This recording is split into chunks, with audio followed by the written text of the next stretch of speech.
안녕하십니까. 한국군사문제연구원 김태우 박사입니다. 지금 이란 핵 문제를 둘러싸고 전운이 감돌고 있습니다. 미국이 막강한 군사력을 이란 부근 중동 기지들에 집결시키고 있습니다. 그래서 오늘은 이란 핵 문제에 대해서 말씀을 드리려고 합니다. 김태우 안보정론 지금부터 경청해 주시기 바랍니다. 자, 먼저 이 미군이 중동 기지에 이란을 겨냥해서 많은 군사력을 집결시키고 있다. 이 말씀부터 드리겠습니다. 중동에는 미군 기지들이 굉장히 많습니다. 크고 작은 기지들이 많이 있고요. 심지어 이라크, 시리아, 쿠웨이트 이런 곳에 다 조금씩 미군들이 주둔하고 있고, 그 중에서 카타르에 있는 알 우데이드 공군 기지 같은 것은 대단히 크죠. 바레인에는 미 5함대 사령부가 있습니다. 인도양 한가운데 디에고 가르시아라는 섬이 있습니다. 이 섬에 있는 미군 기지는 중동 전체를 커버할 수 있는 그런 지역적 위치에 있죠. 지금 여기에 미국이 어떤 무기, 어떤 군사력들을 모으고 있는지 한번 살펴보시겠습니다. 지금 보시는 바와 같이 미국은 그 일대에 항모 전단 2개가 지금 머물고 있고요. 하나가 빠지면 또 다른 것이 와서 보충을 하고 해서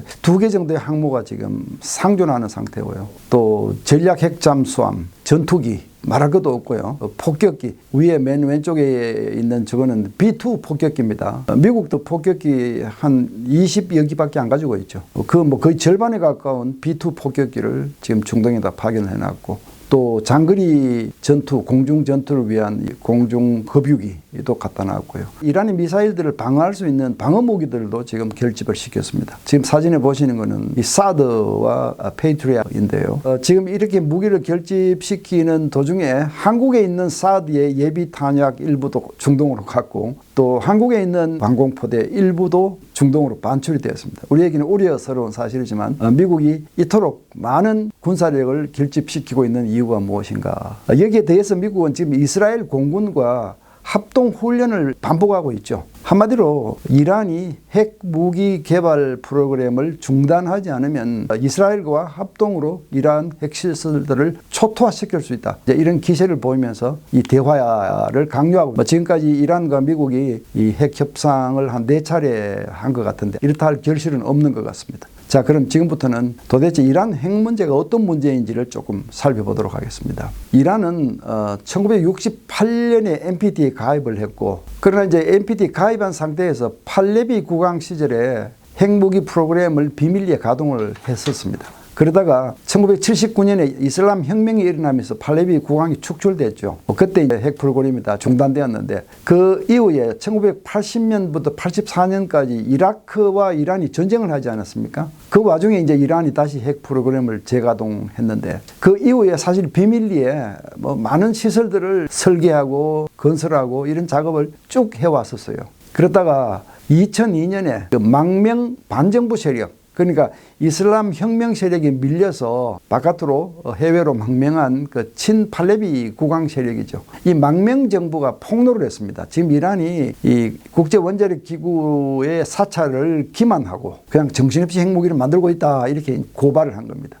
마치 1989년에 프랑스의 상업위성이 북한 영변 사진을 찍어서 북한이 영변에 지금 막 핵무기 개발을 위한 각종 시설을 들여놓고 있다, 이제 폭로를 하면서 북한 핵 문제가 국제 문제로 부상을 했죠. 꼭 같습니다. 2002년도에 이 폭로로 이란 핵 문제가 국제 문제로 부상이 되었습니다. 그 이후에 다소 진전이 있기도 했습니다. 진전이란 영국, 프랑스, 독일 이 세 나라가 이란을 달랬죠. 그렇게 할 필요 있느냐. 그렇게 해서 이란이 말을 듣는 듯 했는데요. 2005년도에 아흐마디네자드라는 강경한 이슬람 정통주의 대통령이 취임하면서 협상들이 다시 백지로 돌아가고 이란은 핵시설 건설을 가속화했습니다. 사실 이때부터 위기 상황이었죠. 이때 중국과 러시아가 가담을 하고 미국까지 가담을 해서 앞에 세 나라와 이 세 나라가 추가 6나라 그리고 이란까지 해서 7자 회담이 열렸습니다. 그런데 좀처럼 결론을 보지 못했습니다. 수년 동안 이 위기 상황이 지속됐는데, 다행스럽게도 2013년에 이 중도 보수 온건이라고 할 수 있는 로하니 대통령이 취임하면서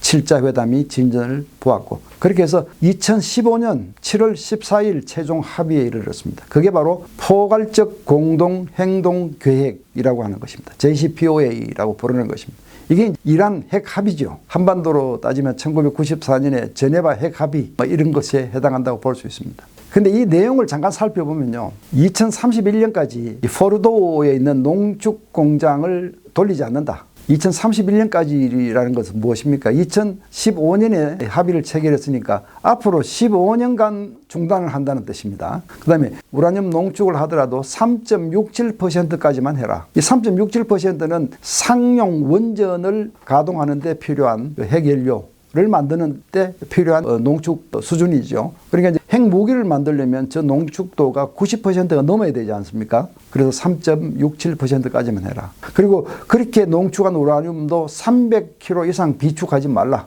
또 나탄저에 있는 농축 공장은 돌리기는 돌리되 제한해서 돌려라. 문제 이런저런 얘기들입니다. 그런데 트럼프가 2018년 백악관에 들어와서 이 포괄적 공동행동 계획이라는 핵 합의를 보고 분노했습니다. 도대체 무슨 합의가 15년 지나면 제약이 없어지는 시한부 합의, 그게 무슨 합의냐. 그리고 핵무기를 사용하려면 미사일, 탄도미사일 특히 이게 투발 수단으로 이용이 돼야 되는데 이란의 탄도미사일 생산에 대해서는 아무런 제약도 가하지 않는 이게 무슨 합의냐. 이러고는 이제 탈퇴를 해버렸습니다. 그러나 이란도 그 이듬해 그럼 우리도 합의를 지키지 않겠다. 이렇게 해서 핵 활동을 더 가속화한 것입니다. 그래서 굉장히 심각해졌는데요. 오늘 이 시간 현황을 말씀드리면요. 여전히 국제원자력기구 사찰을 받기는 받지만 이란이 이렇게 피하고 저렇게 피하고 이렇게 금지하고 해서 이 사찰팀이 제대로 활동을 할 수 없도록 제약을 하고 있고요. 그리고 농축도가 60%가 되는 농축 우라늄을 275kg를 가지고 있다. 그러니까 3.76%가 아니고 60%까지 농축을 한 겁니다. 그러니까 이거를 다시 더 농축을 지속해서 농축도를 높이면 90% 이상 높이면 핵무기를 만드는 원료가 되겠죠. 수개월이면 6개, 7개 정도의 핵무기를 만들 수 있는 분량이 확인됐다. 이게 IAEA 사찰팀이 보고한 내용입니다. 그래서 한마디로 이란이 핵 보유국이 되는 문턱까지 와 있다. 지금 말리지 못하면 앞으로 말리기 힘들다. 이런 위기의식 속에 이스라엘과 미국이 지금 나서고 있는 것입니다. 자, 여기까지가 지금 현재 이란 핵 상황입니다. 지도를 한번 보시면 저 이란의 핵 시설들이 저렇게 여기저기에 계속 흩어져 있습니다. 여러 곳이 있습니다. 제가 국방연구원에서 2000년대 초반에 국방부에 제출하는 연구 보고서를 만들어서 제가 보낸 일이 있는데요. 그때 제가 연구에서 내린 결론은 이스라엘과 이란은 국토가 떨어져 있고 거리가 멀고 그래서 이스라엘 힘만으로는 이란의 핵시설을 폭격할 수가 없다. 어려울 것이다. 이렇게 사실 제가 그때 연구 보고서를 썼습니다. 근데 지금은 상황이 많이 달라졌죠. 전투기들의 기능도 좋아졌고 공중급유기가 있어서 공중급유를 해서 전투 반경이 많이 넓어졌고요. 근데 이란은 이 공습 가능성에 대비하면서 저렇게 국토 전역에다가 흩뿌려 놓은 것입니다. 미국은 이제 이것을 의식하고 있고 이 거리를 보면요. 이스라엘 텔아비브에서 테헤란까지 이 거리가 약 1600km. 이거는 뭐 공중급유를 받으면 이란 전폭기들이 충분히 전투할 수 있는 그런 지역이죠.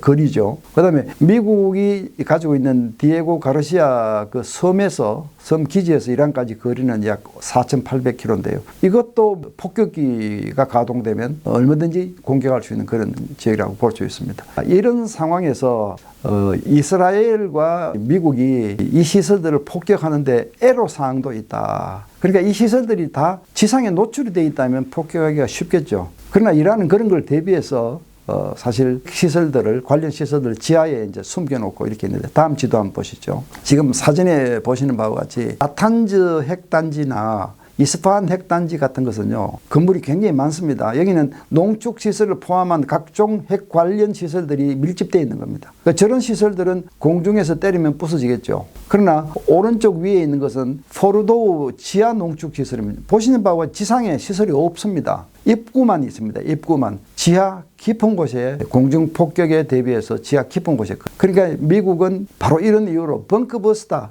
폭탄들을 이스라엘에 많이 보냈어요. 벙커버스터는 소위 지하 관통탄이죠. 공중에서 떨어뜨리면 땅을 파고 들어가서 일정한 깊이까지 들어가서 터지는 겁니다. 저런 시설들은 부수는데 상당히 문제가 있을 것이다. 밑에 사진 아라크 중수로라고 하는 거 여러분들 아시죠? 원자로의 타입에는 경수로가 있고 중수로가 있죠. 부쉐르라고 하는 곳에 이란이 건설한 원자로는 경수로입니다. 경수로는 거기에서 폐연료봉을 끄집어내서 재처리를 하더라도 폭탄급에 이르는 플루토늄이 되기 어렵죠. 그런데 중수로는 그렇지 않습니다. 중수로에서 타고난 폐연료봉은 재처리를 하면 곧바로 이 고순도 플루토늄을 뽑을 수 있기 때문에 굉장히 민감한 것이 중수로입니다. 지금 저런 시설들을 이란은 지금까지 다 건설해 왔다, 이렇게 말씀드릴 수 있습니다. 자, 이제 우리가 지금 미국과 이란의 무력 대결, 또 이 양상, 이런 것들을 어떻게 해석해야 되느냐, 한번 해석을 한번 해보겠습니다.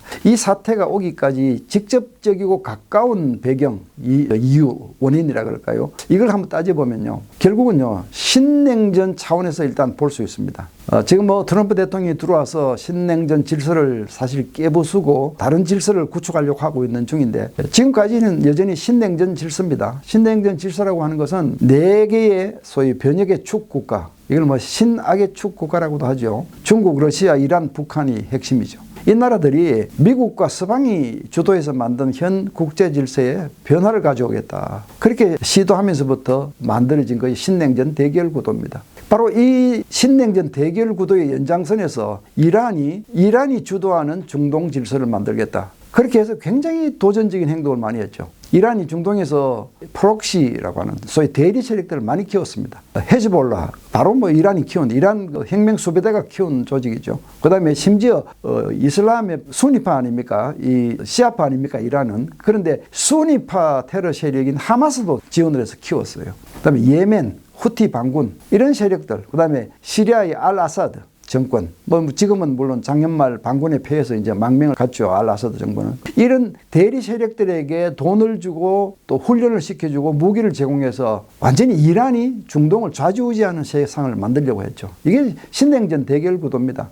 이 구도 때문에 미국의 세계 전략과 정면으로 상충했고요. 이란은 계속해서 이란 주도 신질서를 세우려고 하마스 전쟁도 일으켰고, 하마스 전쟁은 하마스가 일으킨 것이 아닙니다. 하마스가 무슨 힘이 있다고 이스라엘을 그렇게 테러 기습을 해서 저렇게 처참한 말로를 자초합니까? 사실은 다 이란이 배후에서 무기 주고 돈 주고 훈련시켜주고 해서 사실 일어난 전쟁 아닙니까? 지금 신냉전 질서에서 이렇게 미국의 세계 전략과 이란이 부딪히고 있는 것이다, 이렇게 볼 수 있고요. 그 다음에 또 하나는 이스라엘하고 이란하고 부딪히고 있다는 겁니다. 이란의 국가 목표 중에 중요한 것 하나가 이스라엘의 생존 중단 아닙니까? 이스라엘을 지중해로 쓸어내겠다. 그렇게 해서 방금 말씀드린 대리 세력들, 그러니까 이란, 이라크에 있는 소위 친이란 민병대, 헤즈볼라, 하마스, 시리아 반군에 패하기 전까지 시리아, 이런 세력들이 거대한 축을 이루고, 이걸 이제 소위 이 시아파의 축이라고도 부르고요, 초승달 축이라고도 부릅니다. 이스라엘을 포위하는 이런 형상이죠. 이 축이 이스라엘을 포위하는 역할도 하고 이란의 세력이 지중해로 빠져나가는 통로 역할도 합니다. 그러니까 이런 것들을 이란이 지금 구축해 왔는데 이스라엘이 이걸 용납할 리가 없죠. 그래서 이스라엘 입장에서는 지금이 기회다라고 보는 겁니다. 작년 4월 달과 10월 달에 이스라엘과 이란이 미사일을 주고받는 교전을 벌인 걸 기억하실 겁니다. 그러자 그때 이스라엘이 공군기들을 동원해서 이란이 가지고 있는 방공망들을 상당히 파괴를 했어요. 지금 이란의 방공망이 약화된 지금이 이란의 핵시설을 파괴할 절호의 기회다. 이스라엘은 굉장히 다급해하는 겁니다. 그러니까 이스라엘의 생존 전략과 이란의 국가 목표가 부딪히는 것이다, 이렇게도 해석할 수 있습니다. 그 다음에 또 하나의 그림은 지금 말씀드린 바와 같이 이란은 이슬람의 시아파의 거두 아닙니까? 그러니까 시아파를 대변하는 이란과 이란을 추종하는 시아파들, 또 하나의 종파인 수니파, 온건 세력들이 많죠. 사우디아라비아, 카타르, 바레인, 또 이런 나라들이 다 수니파 국가들입니다.